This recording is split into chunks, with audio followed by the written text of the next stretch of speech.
दोस्तों आज हम बताने वाले हैं कि आप सभी को जो बिहार बोर्ड 2026 में किस तरह से अपने कॉपी को लिखेंगे, किस प्रकार से चलिए इस वीडियो में जानते हैं। तो बिहार बोर्ड परीक्षा में कॉपी कैसे लिखे, लिखावट सुंदर नहीं है तो 98+ मार्क किस प्रकार से लाए। चलिए इस सारे पॉइंट पर हम जानते हैं। पहला पॉइंट है कॉपी कैसे लिखे। कॉपी कैसे लिखे, चलिए हम नीचे आप लिख कर आए हैं, दिखाते हैं। कॉपी किस प्रकार से लिखना है, देखिए आपको जो है ना 2 खंडों में क्वेश्चन मिलेगा।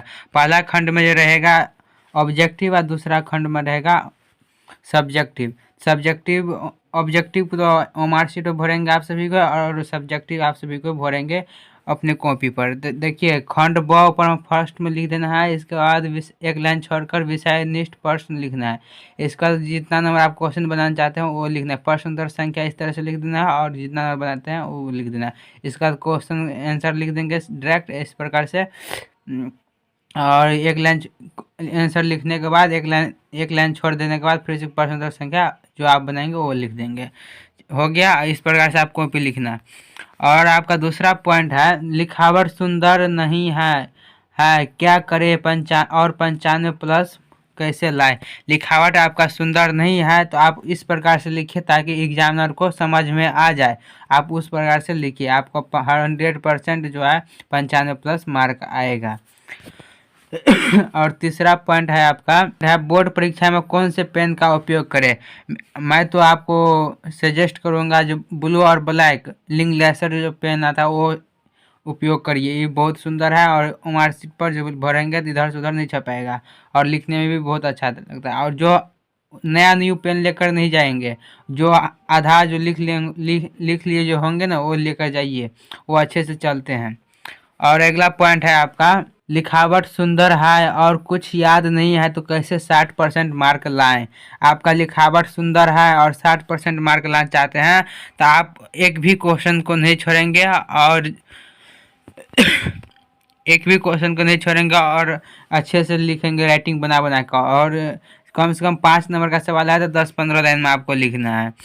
इसके बाद जो है आपका पॉइंट है अंडरलाइन करना। आप ऐसे आपको दिखाते हैं, इस प्रकार से लिखिए, लिख कर लाए हैं। यहाँ पर देखिए अंडरलाइन करना यानी जो आप क्वेश्चन आंसर का जो जवाब देंगे आंसर, उसमें इस आंसर का महत्वपूर्ण मेन पॉइंट को आपको अंडरलाइन कर देना है इस प्रकार से, ताकि डायरेक्ट एग्जामिनर के पास इतना समय नहीं होता है जो आपके क्वेश्चन को पढ़ेगा। आप जो अंडरलाइन किए होंगे उसके आधार पर जो है आपको जितना नंबर का होगा उतना नंबर देकर आगे बढ़ जाएंगे। अंडरलाइन करेंगे तो आप ही को फायदा है ताकि एग्जामिनर को आसान लगे कॉपी चेक करने में। और सीरियल नंबर जैसे आप सोशल साइंस में जो बनाएंगे, जो जैसे साइंस का हम बात करेंगे तो साइंस में आप सभी फिजिक्स केमिस्ट्री बायोलॉजी आता है। जैसे फिजिक्स का बनाते हैं सवाल तो फिजिक्स का ही पूरा शॉर्ट और लॉन्ग दोनों बनाएंगे, इसके बाद बायोलॉजी का बनाएंगे। इस प्रकार से लिखना और सीरियल बाय सीरियल लिखना, इससे एग्जामिनर को कॉपी चेक करने में आसानी मिलता है। और एक बात और है दोस्तों, जो आप सभी को हिंदी में पत्र लिखा जाता है, इसमें ABCD कर नहीं दिया रहता है। आप प्रश्न उत्तर संख्या इस प्रकार से लिख देंगे और पत्र लिखन बनाना है तो पत्र लिखन लिखकर नीचे हेडिंग कर देना है। आप आवेदन पत्र लिखेंगे तो आवेदन पत्र के नीचे हेडिंग कर देना है, या संवाद लिखेंगे तो संवाद लिखकर हेडिंग कर देंगे। यही था। और आपको वीडियो कैसा लगा जरूर कमेंट करके बताना, और किसी भी प्रकार के सवाल हो तो जरूर कमेंट कीजिए और वीडियो को लाइक कीजिए और अपने दोस्त के पास शेयर कर दीजिए ताकि भी समझ जाए किस प्रकार से एग्जाम में कॉपी लिखना है। चलिए अब फिर मिलते हैं अगले वीडियो के साथ।